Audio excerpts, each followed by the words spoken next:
I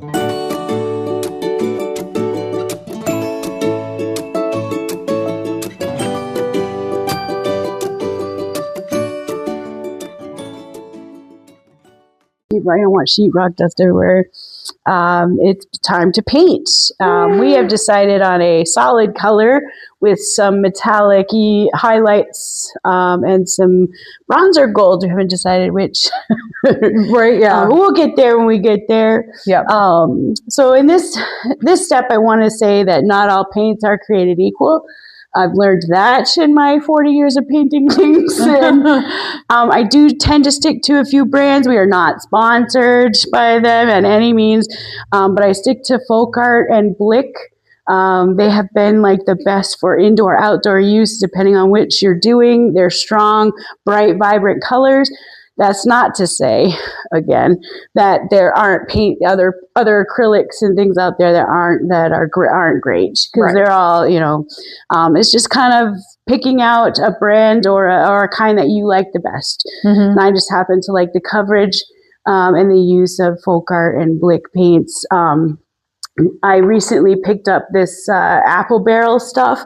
Not terrible either. It's not terrible, but it's not. It's like apple barrel. You know, it's okay. Crafty. It's crafty. Definitely it's a okay. crafting paint. I tend to agree with you about Folk Art. It'll get the job done. Yeah. Right. Yeah. Yes. It's I don't know, just a trusted brand, Folk Art. Yeah. So all these are Folk Art, and I got a whole bunch of metallics in those. And then this I tried, it's Deco Art Patio Paint Outdoor. Oh, interesting. And I painted clay pots with them for outdoor pepper pots. Okay. And so they've been outside, well, bring them in during the winter, outside during the summer for 2 years now, and they haven't chipped. They haven't anything. Nothing, right? Nothing, no peeling. No peeling, no chipping, no anything like that. And of course, otherwise, unless I hit it with the weed whacker. I mean, you know. It is not weed whacker. Not weed whacker safe, but it's safe, or, you know, it does not stand up to a weed whacker. However, as far as all that other stuff, if you want durable outdoor stuff, this really worked great. I've never used Craftsy. Nope, me either. Or crafters, sorry. Right. So I don't know how that works. We'll have to do an episode where we compare paints. We should. We should do a comparative paint topic. So anyway, but anyway, I like that idea. Throw some likes, right? So yeah, that's the paints. Typically, I lean towards Folk Art as well, and then the Deco. I don't mind Deco at all. And keep in mind that's for we're talking about crafting paint brands and crafting paint stuff. Yeah. I also have a giant can of primer at home. You know, it's just Kills that I use for base layer and priming things. We have Valspar up here, and again, these are not sponsors of ours, but just saying these are the things that we use around the house. Bear, any kind of like I use a lot of house paint if I have nothing else, or if I have a big project, it's cheaper to buy it in bulk for the. You know, buy a gallon of whatever color you want versus trying to get these bigger tubes. Yeah. It's just easier on the pocket. For sure. Today we're going to be using the Valspar and some of the Folk Art. And so colors we're going to use a deep brown. I think it's a deep brown. It's like a chocolate brown. Yep. It's the same brown that's actually in the lettering that's on the wall. And then, so if that winds up being too dark, we can always lighten it up with all of the other stuff that we want to add to it. Absolutely. I'll be doing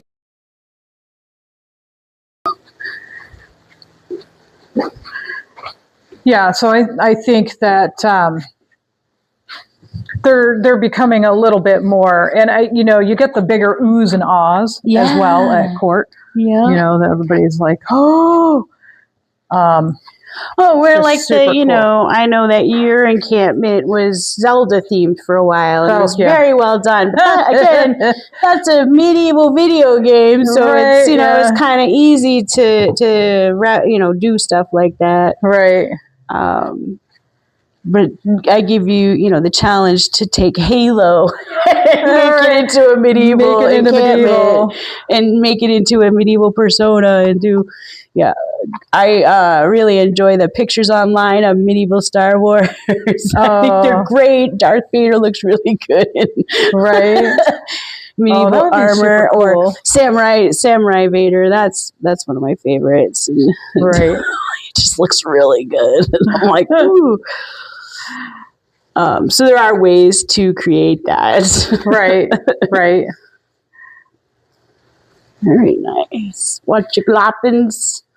We're getting there. Got any glops? No, you're smoothing them out. Pretty much been pretty good at smoothing out gloppies, which usually I always have a drip somewhere. There's always that one drip that gets away from you. You're like, everything looks good, and then you're down to the end of it, and there's always one little drip that gets away from you.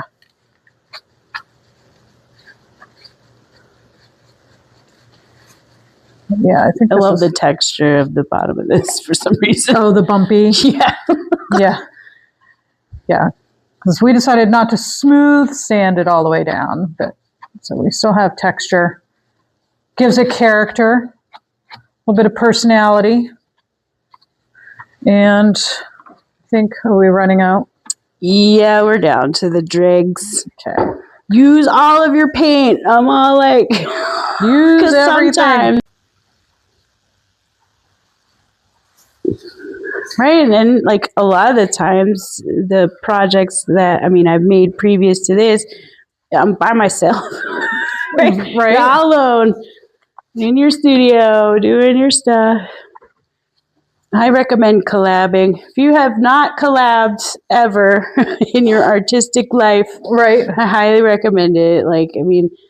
I've worked with people where our minds collided and we were just like, angry at each other all the time trying to create something. Yeah.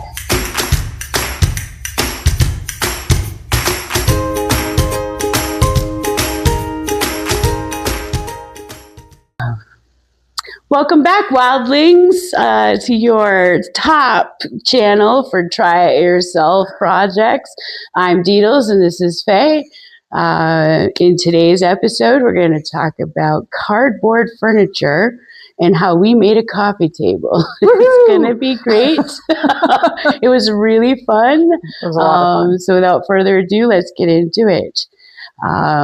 First of all, the materials that we used were cardboard.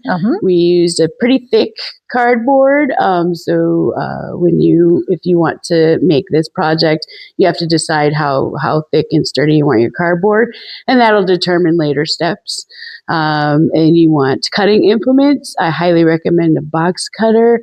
And an X-Acto knife and a good pair of, industrial size type scissors for those intricate cuts. We used glues of varying different glues. I used a clear Gorilla Glue, and that seemed to work really well. Dry time was a little long, but we'll get into that when we get to talking about that. And we used acrylic paint. The next step, was we used used sheetrock mud. The sheetrock mud. To smooth out the edges and make connections better, and to give it a nice not cardboard smooth finish. Right. So it looks more like a regular coffee table. Yeah. Yep. Yeah. And then we chose paint colors and things, and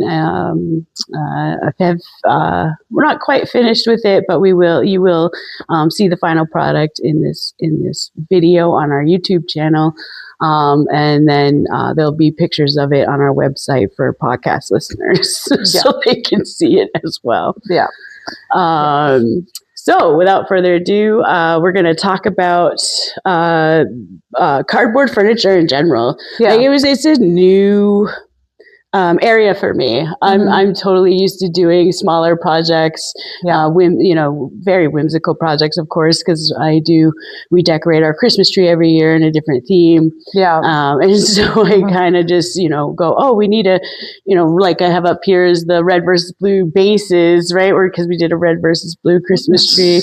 For those of you who don't know, it's a little web series that came out in the late 90s, making fun of Halo and stuff. It was really good. I highly recommend checking it out. I'll put a link in the description. That'll be great for the YouTube people.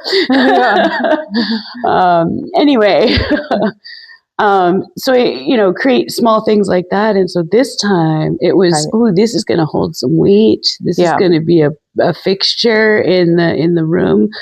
And so when I dove down that rabbit hole, there are some incredible and talented makers out there. Whether they were AI pictures or not, I'm not sure. But definitely a lot of them had proper people who made them, and so I mean, incredible. Yeah, incredible. Yeah, something to strive for. Oh, absolutely. Of course, like you and I, our personalities are like, ooh, we love this. We're going to do it. And then we're going to get better at it. And then we're going to be experts at it. Right. That's our original, that's our end goals usually. Whether or not we achieve expert is a whole different story. Oh, well, I think we're a little behind the curve there. But I mean, we could be an expert in trying it ourselves and the part where we utilize the things around us. And that, helps other makers to be like, I don't need this, expensive X-Acto knife to do the same, thing as a box cutter would do, or a razor, or a knife even, exactly. It's just trying to show, different, economical ways to create really cool things. Reduce, recycle, reuse, it's a good save for the environment.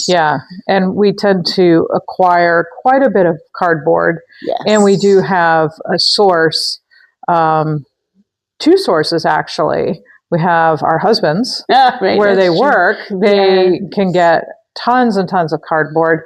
And then also one of our clients in our regular lives that we make bags for, she also has a ton of cardboard that they get rid of as well. Yes. Because their leather comes in those big boxes. Yes. And not to mention the tubes. So I forgot in our materials list that we used cardboard tubes for our legs and leg supports and things. And so that's, you can get cardboard tubes, like all the cardboard in the world is also purchasable. You can get them at any length, size, width, thickness, everything.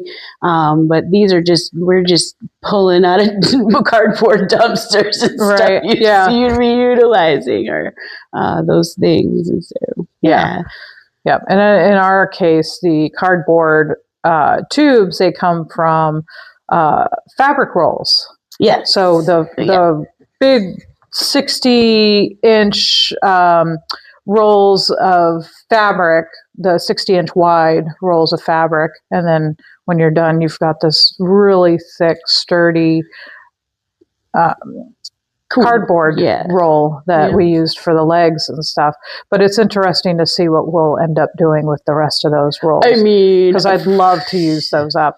Futuristically, I have some plans. We're talking about coffee tables right now. I mean, and cardboard furniture in general. Cardboard furniture, and they can be used as good supports for some of our other cardboard projects that we plan on doing. Yep. Whatever we decide to make up what we're doing. Well, we'll find out at the end of this talk. Right.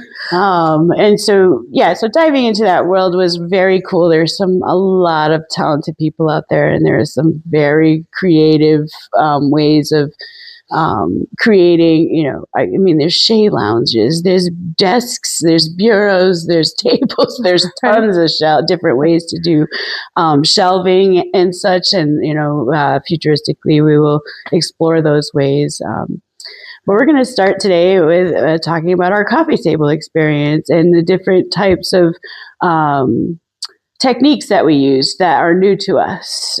For me, I've been using cardboard and doing things with cardboard and hot glue forever. Right. And so this time we used a different process to make it. Yeah. So which I have never used cardboard to make things like furniture and things like that. So this is totally new to me. It's exciting. I want to say that I've learned a lot over the years about connecting cardboard together and the different ways to, bring that stability. So a lot of my projects are,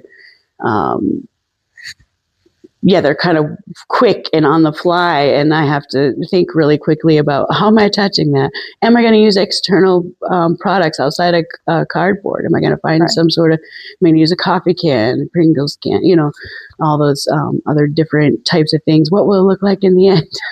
I'm always worried about things. And so for this one, we started off by cutting our cardboard, and we used we used a box cutter for our round shape for the coffee table, and that was it's standard, so it's pretty easy. I do promote all kinds of safety with that. I am not a good example when it comes to making things in a safe manner. Some are the things that I do are pretty unorthodox, in that. But what is that saying? The saying is. What is that saying? Don't do what I say, not what I do. Not as I do. Yeah. Right. Yeah. So I'm saying, please be safe with your cutting implements and utilize them the way they're supposed to be used. Yeah. I did a lot of cutting towards me, but that's just, I have T-Rex arms. And so I have to, I don't know. Right. Although I still cut towards myself too. It's a lot of bad habits as a at-home crafty, creative person. I developed a lot of bad habits over the years, and experts out there are going, I'm cringing. They're gonna lose a finger. No. And then so we cut the tubes. The tubes we ended up using a steak knife, a serrated steak knife. So not. If you have access to, a Sawzall or even a table saw and things like that, it's probably better. Probably much better. Cut things much better. Like that. Although I do caution against, table saw cutting with cardboard. I just am nervous about the power that thing has in your, Personally, I think I would lean towards a tree saw, like an old-fashioned tree saw, I think. Hand saw, But absolutely. Hand saws. Yeah, hand saw all day. But it was funny because my husband came in and he was using one of the cardboard tubes. And so he had picked up the steak knife to use that because he was like, oh, that apparently worked for the girls. So I'm going to use the steak knife. And he ended up snapping it. Okay. So, okay. So he went out and bought us some new steak knives to use on our cardboard tubes for the next time. Yeah. How sweet. So even though it's probably not the best tool, we have more steak knives now. That's great. Right. Utilizing what we have around us. Right. Right. I don't have scissors, but I got a steak knife. Right. I'm wondering if that's a generational thing where we grew up in a world of gotta use what's things, around. Oh man. Yeah. Grew up in a world with no bicycle helmets and things like that. Riding in the back of the truck. Right. Yeah. With no seatbelts. They'll survive. They'll be all right. Just missing a thumb. It's okay. Didn't need it. Once we had our let's back on track. Right. Once we had our pieces cut, we went into gluing our pieces together. Usually I would have whipped out the hot glue gun and done, pretty good industrial hot glue because I really like the good strong stuff, and glued everything into place. We used a layering technique. Thank you. I was like process technique. where we cut 3 layers of the oval. So we decided on an oval shape for our coffee table. We cut three shapes of the same size and shape, and then glued each layer together. Some of the stuff that I researched did very thick, like, from, anywhere from an inch thick to feet thick to create things. Wow. Not necessarily coffee tables, but various things. Like I've seen chairs. Yeah, see, that makes me nervous. Cardboard. That makes me nervous. Like we did our table, but they're a foot thick of layers. So that's fucking, sorry. that's, I'll bleep that out. That's really safe. Anyway. Oopsies. Yeah. I don't know if we've decided whether we're just going to be family friendly or just let her rip. Right? Anyway. Yeah. Then once we got everything, we used a clear Gorilla Glue and spread it in between the layers. And then the issue that I found with that was that we had to wait. Yeah, we 24 waited hours. 24 hours just to make sure. Yeah, that glue doesn't dry instantaneously like hot glue, right? Right. Yeah, or even like another type of glue that doesn't an epoxy or something that will dry a little bit quicker. Even Elmer's glue will dry in a couple hours if we can go back at it. But this stuff took forever to dry, and that's fine. It's super strong and really good. They don't sponsor us in any way, but I really love Gorilla Glue products. I think they're my favorite as far as keeping things from breaking and falling apart. Yes, yes. If you really want something don't build piñatas out of Gorilla Glue. Right, I'm just saying. Right, because you wouldn't be able to break the piñata then. Yeah. But I think that in the future we can probably experiment with other glues and see what happens if we like it or for not. Sure. But for sure. Yeah, Gorilla Glue is great. I think I'm excited to get back to doing something with hot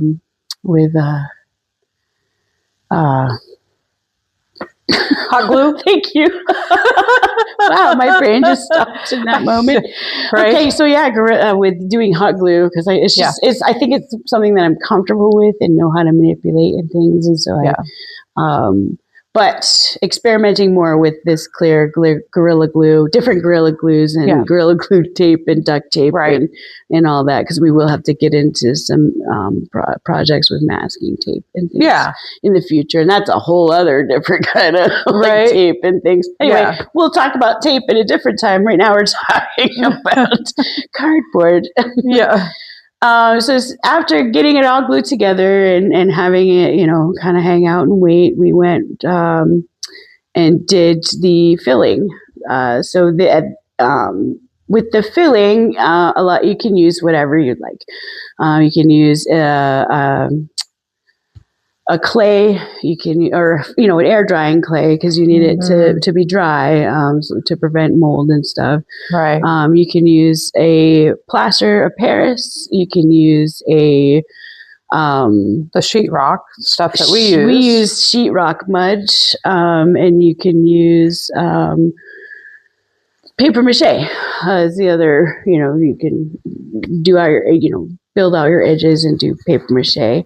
And that's also viable to kind of smooth it out, make it a nicer surface to work with and to cover those corrugated holes. So when you use corrugated cardboard, you get all those holes. And, all the holes, takes a little bit to get I noticed with the sheetrock plaster that we were using, it took a little bit to get it into the holes. Like we had to do a couple layers to actually really cover the holes. Yeah. But I think, that's fine, obviously. I think if we were to do it again, struggle, same thing. And it was extremely wet and just kind of, and I know this, I've worked around construction things my whole life. So I'm like, this ought to be interesting. I'm used to,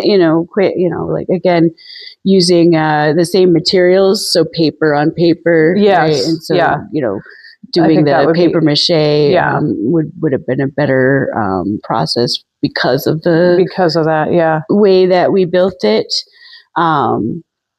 think it'd be interesting to try that. Oh, too. for sure. I think we have some projects coming up that are going to utilize both the paper mache and the plaster usage. Yeah. And so we'll get talking about that later. But using sheetrock mud, probably not. I would probably save that for like a different type of builds, not necessarily a shelf build or anything, but probably using it more as a joint compound or like a caulking to fill in, more like a wood stuff.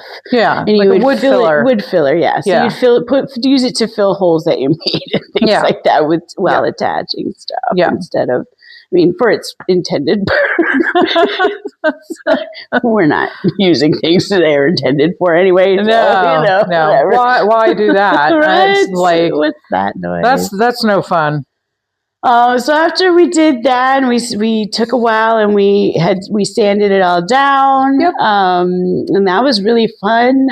For the ASMR people out there, there will be video on our YouTube channel of the sanding, and all the noise. Sanding. Yeah, there's a ton of stuff, but we made a few different noises on there. The sanding was fun because it was not only noisy, but it was also very dusty because if you worked with sheetrock mud before, right? Which, I didn't think ahead on that. And then the cleanup was it was everywhere. Super fun. It was everywhere. And then we probably should have used masks for that. Yes. For the dust particles from the sanding of that. Safety wise. Didn't even think about that when we were doing it.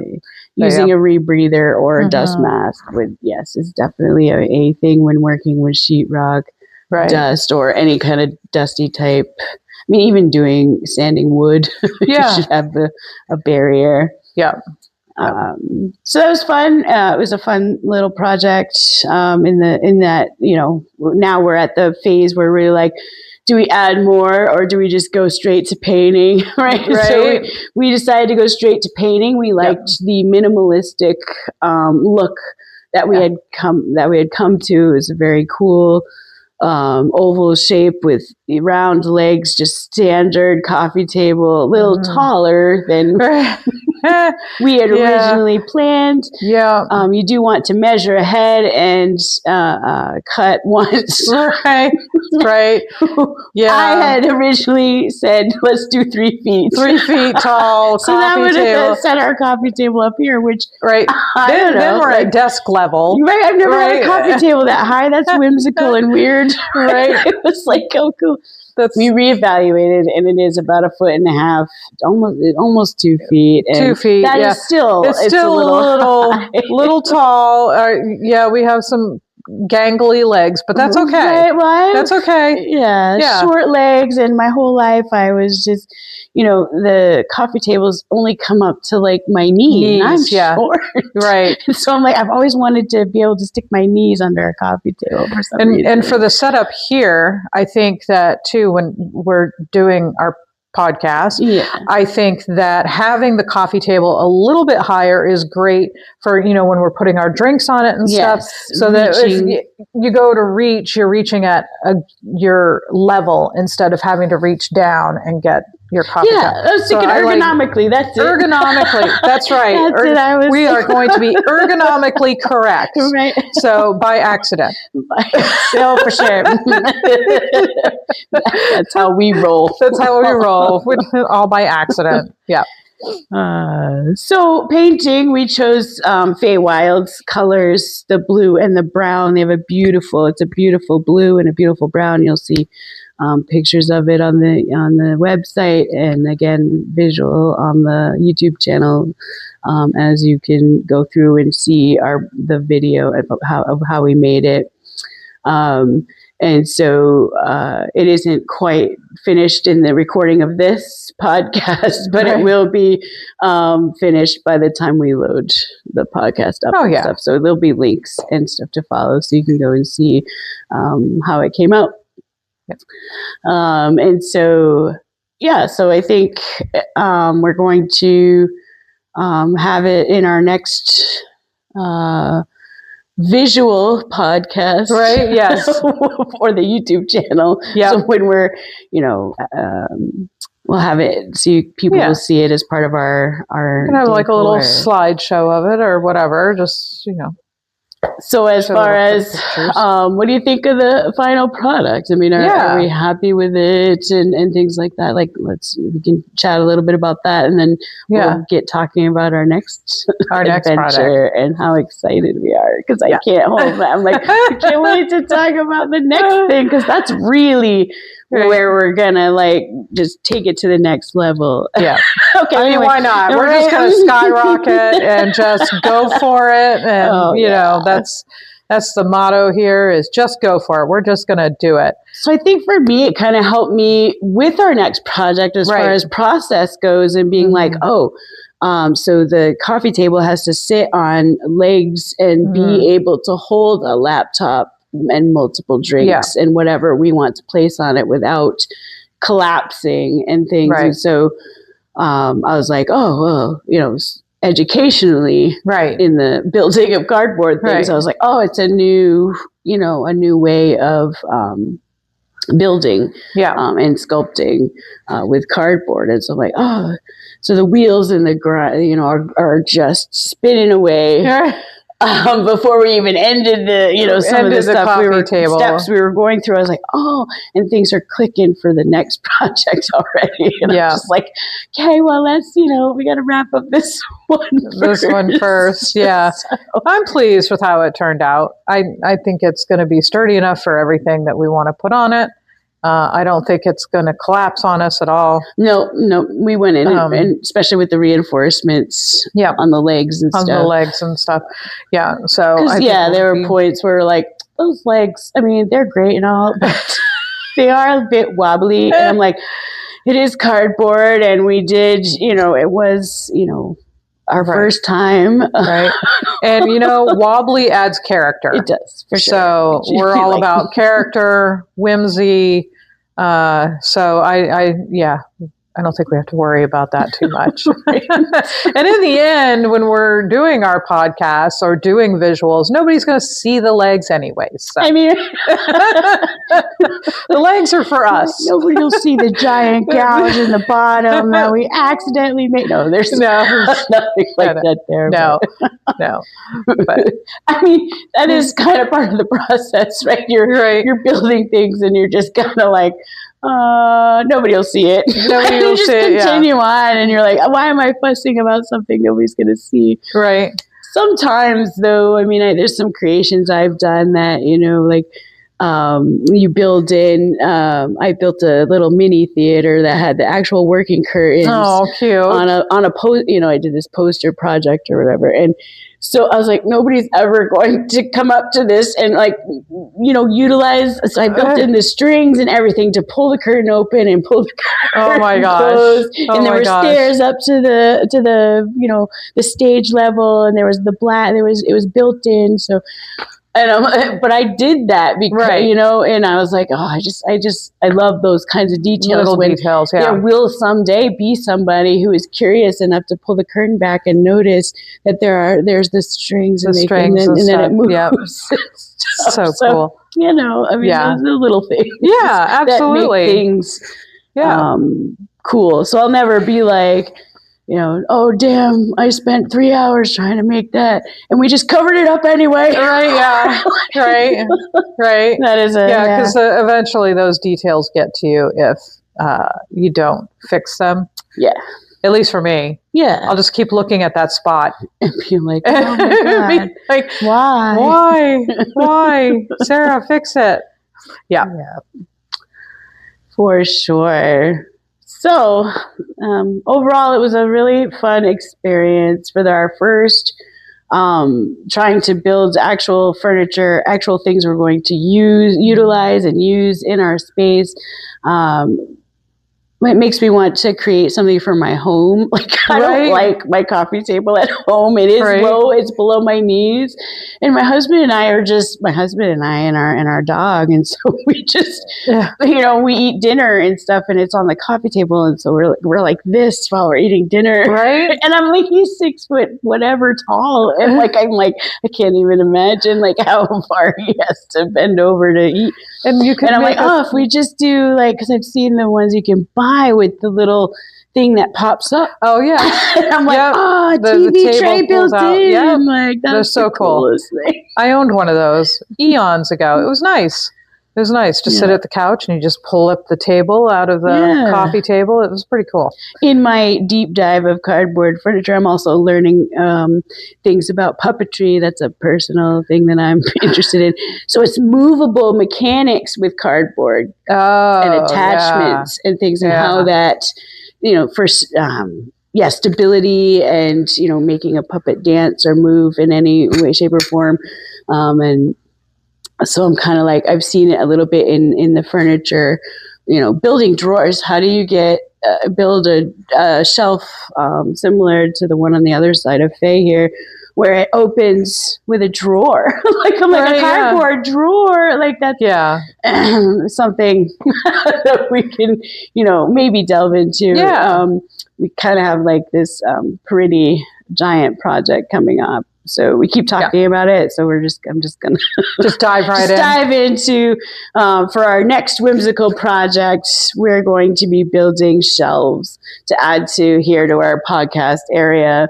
We'll be putting a shelf here on Faye's side of the room, and then one for my side of the room, where we kind of get to express ourselves and show you more on the visual channel, but talk about more here on the podcast about, who we are as people as well, and creators, and to just kind of, I like to visually represent. And so we're going to be working in a deep sculpture project. We're doing a giant tree behind Faye, because we like the forest and that kind of. And I just think the tree in general is cool. I've seen pictures of the tree, and the branches, and it has like the bookshelves on the tree as part of the tree. And I just think it would be just so cool. And all I picture on those shelves are books, because books are my thing. I love books. So it's going to have a lot of books. That's the lot of books. Cardboard lady. I'm over here going, oh man. So now we have to, figure out how to make the shelves stable enough to hold books. Yes. And so I'm the process lady. Build the blueprints, or kind of like a guide of the, how we, help in sculpture, how we help things be stable on the ground, as well as up on the wall and things. And higher you go, you don't want it to be top heavy. There's a lot in that, and so I bring that to the floor. But we're very excited to delve into building the form for this project, the form for the tree, creating the tree out of, we're going to advance in our materials list and start using paper mache and paper mache clay, or cardboard clay and stuff, to kind of help fill in the build pool noodles, hot glue. Like it's gonna be like this really cool, like all kinds of different stuff project. Right. And that's where we can utilize more of our fabric tubes and things to help build our trunk. And I mean, there's a lot of ideas, and so we'll have that because ready to go for our next YouTube channel project. Right. But also talking about it here on the podcast as well. Yeah. And then the processes we used for that. And so that's even more advanced than myself. and so very excited to try this new adventure. The shelving behind my side of the podcast room area, that'll be more of your Gothic academia. They have like this beautiful straight lines, but they also have these intricate details along the edges. And I'm can't wait to sit in front of this cathedral, cathedral bookshelf that I built, because that's all I can think of when I think of Gothic type academia, or the whimsigoth type furniture and things like that. Is like those beautiful shelves with those gorgeous details.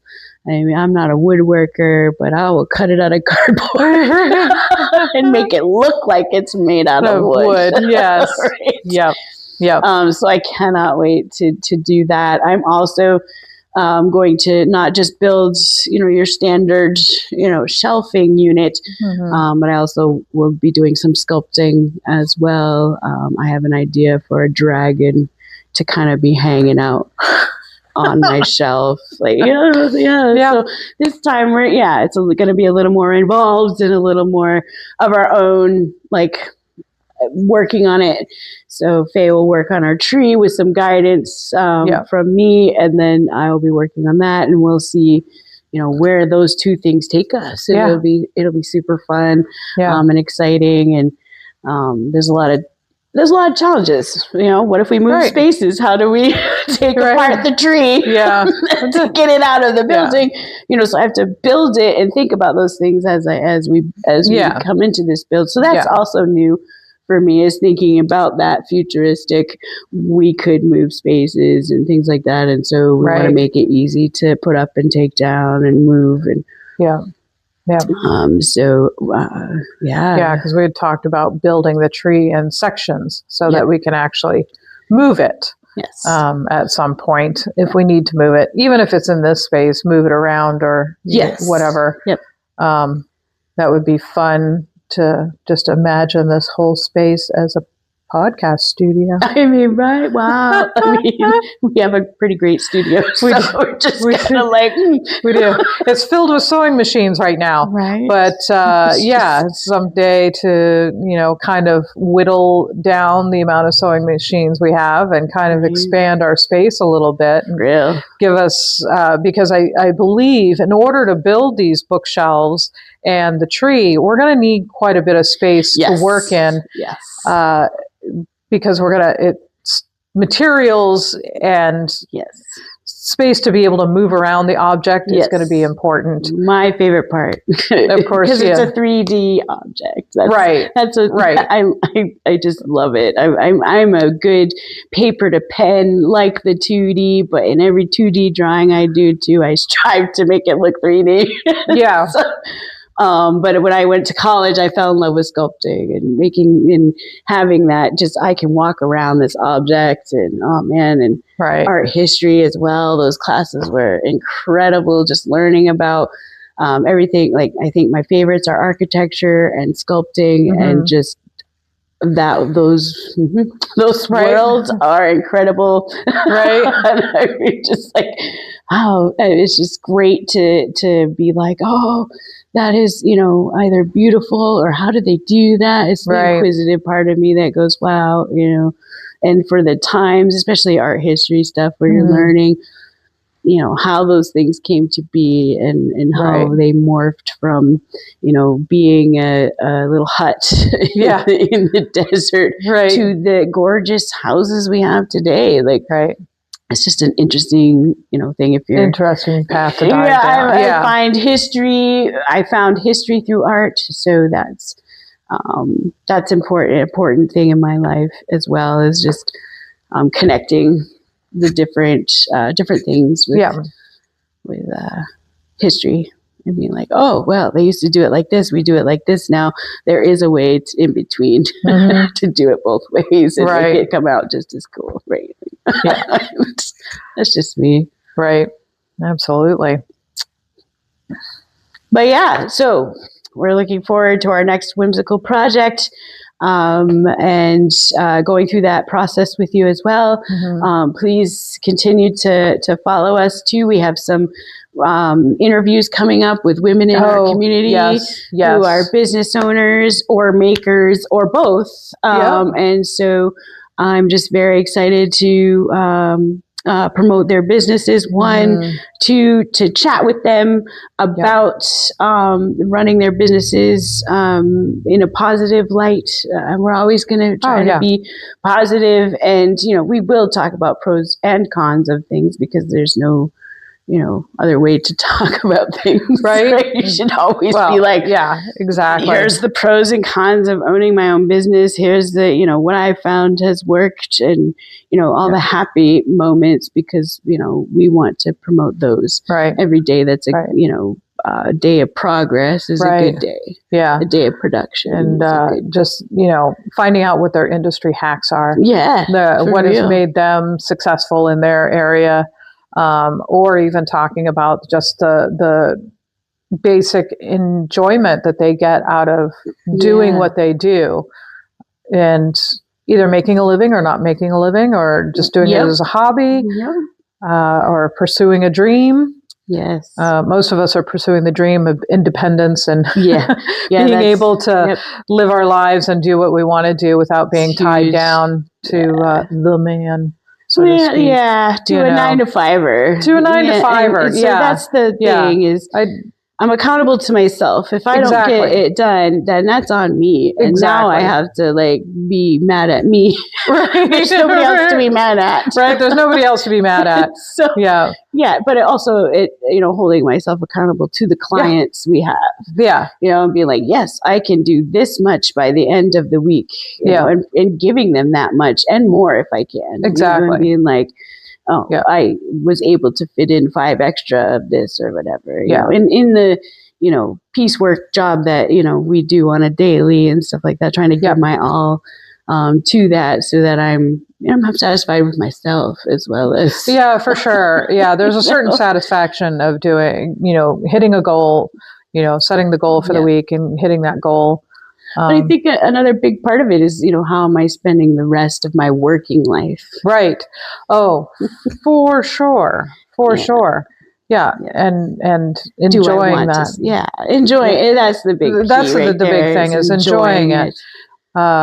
Some people enjoy clocking in every day and doing that project, having that structure and that sort of thing. I'm a little bit of more of a willy-nilly type of person, but I enjoy because I've been doing this for 17 years of being self-employed. So I like the flexibility and being able to say, oh, I've got an appointment at 1:30 in the afternoon. I can go do that one appointment, come back and work, or, go run errands, but being able to make up that time. Yeah. But I've also got in my head over the years of, once again, setting a goal for how much you want to make in the week.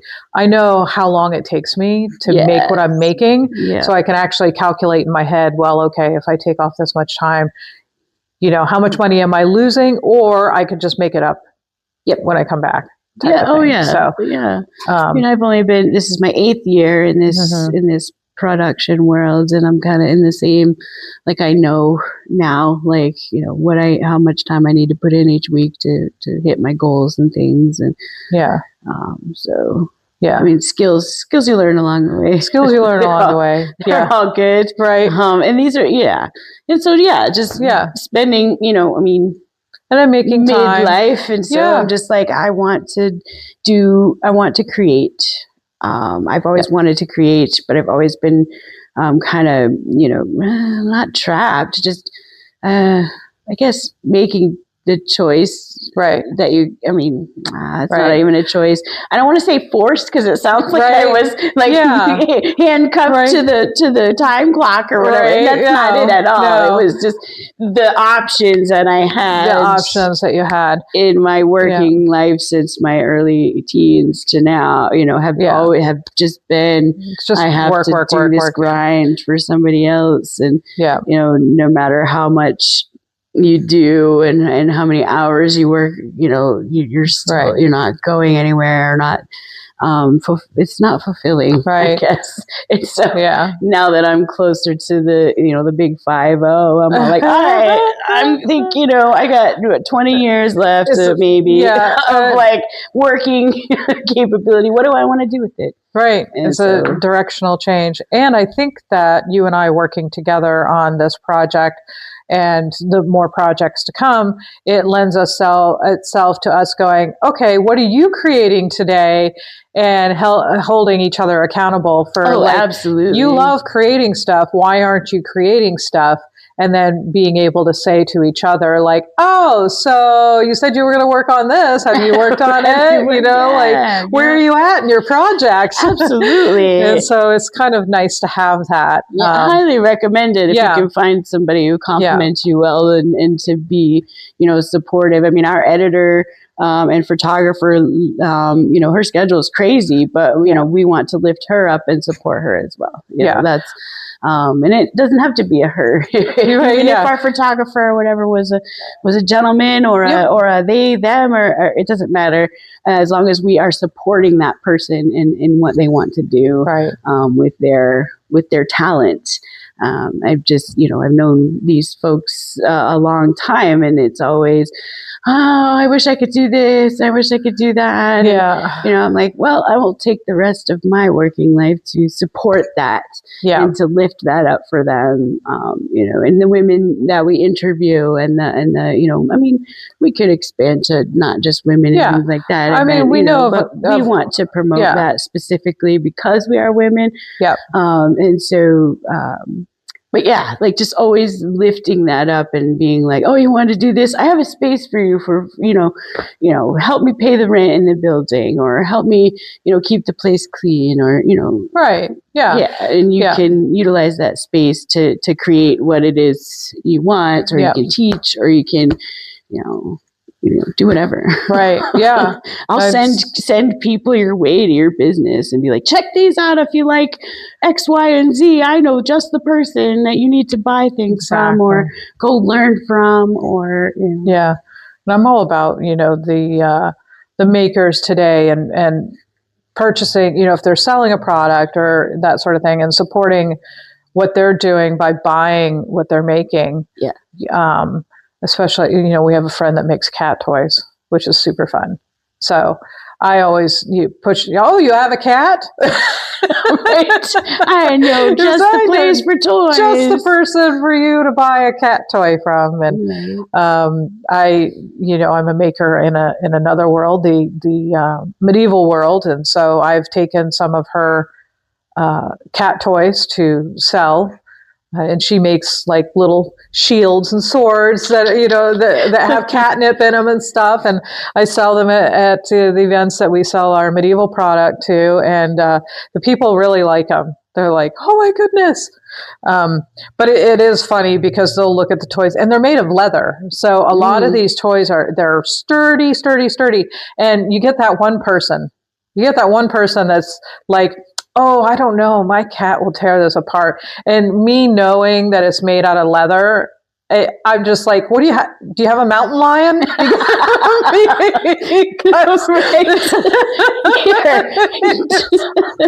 Just try it. Just try it. Here's her card. You can contact her for more different toys. Right. Yeah, So it's just funny stuff like that. But I love promoting her things and encouraging her to go to more fairs and try out stuff that we know will be successful for her. Sure. So, and we'll talk to many people, and so they'll be either in like their beginning stages of their creative or their businesses, or they'll be in like, I've been doing this for 20 years stages of their business. And so I want like all the expertise, right? All the different levels.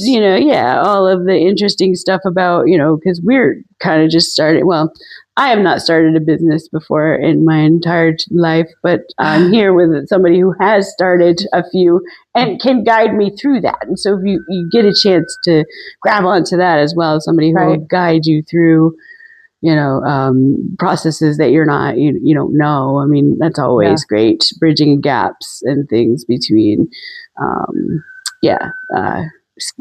for skills, sharing skills and knowledge and that sort of thing is always my thing. I love to share my skills and for the next generation, or even somebody who's been doing paper mache and they just come to me and they're like, how did you I saw your video or whatever, and I was curious about when did you start doing that? And so it starts the conversation, and it's talking about the I just don't.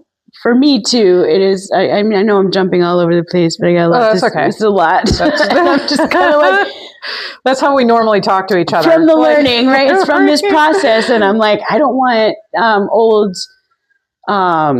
skills and creating hand skills to go the wayward way, you know. To become irrelevant. All the 3D printing and all the robots. I mean, I love all that stuff. I think technology is incredible, and you know, but you know, not losing that. Right. You know, each generation that goes by that we don't teach paper mache to loses that.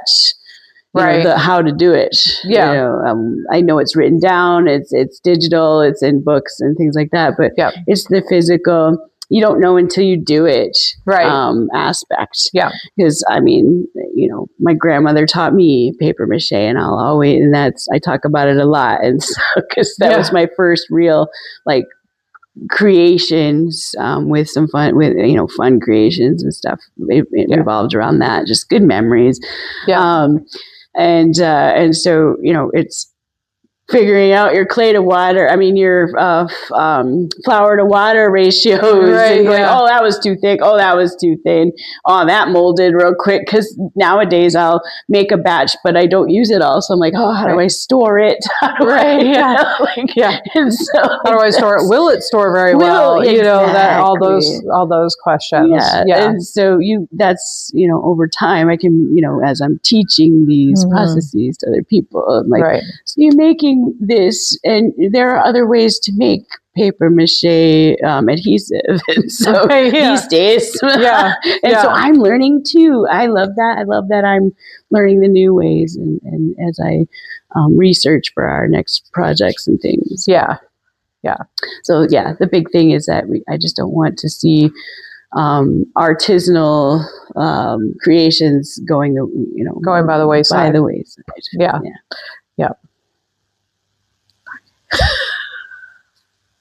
Edit. I'm just going to say that every time. Every really time. Sly, like, microphone is working now. So if you know that we're very new to this, especially the video part, which is hilarious because we make some really great faces. But then I got Faye over here looking down at her mic to make sure that the battery's still because, you know. And it just looks really like she's because like Dip-de-Doo over here didn't charge the microphones one day, and we recorded 20 minutes of no sound. So that was fun. Yeah, so learning. Like turned it off and turned it back on just to see how it recorded. And I'm like going, what? No, it's 20 minutes. This has been a process, and it has been a super fun one to learn. I cannot wait to launch this stuff because it's going to be great. Classic comedy gold, just natural. We're just two whimsical ladies doing these weird things. Trying to figure it out. Definitely don't profess ourselves to be experts at this or know about editing all that much, even though I say edit. So, I'll hear that in the editing because I do all the podcast stuff, but I'm like, I'll hear that and be like, oh, she didn't like that. What didn't she like? Oh crap, I have to rewind and be like, oh, this is the look down, makes her look like she's looking at her cleavage for some reason. Oh, okay, back up and edit that out. So anyway, it's been a great journey. This project was really fun. I look forward to the next one, and I hope you guys will all join us for our next discussion on the process for those projects, because they are we're going from beginner level and we're turning up the dial to expert level, and we're going to try as experts. We're just skipping over intermediate. We're like going from novice to expert. Right? We're just jumping in. There's no in between. We're like gear one or gear 5. Right, yeah. You know, we haven't got time for in the middle. Who has time for that? Right. So we're gonna, and I think it'll be a really fun. So until then, stay wild. All right.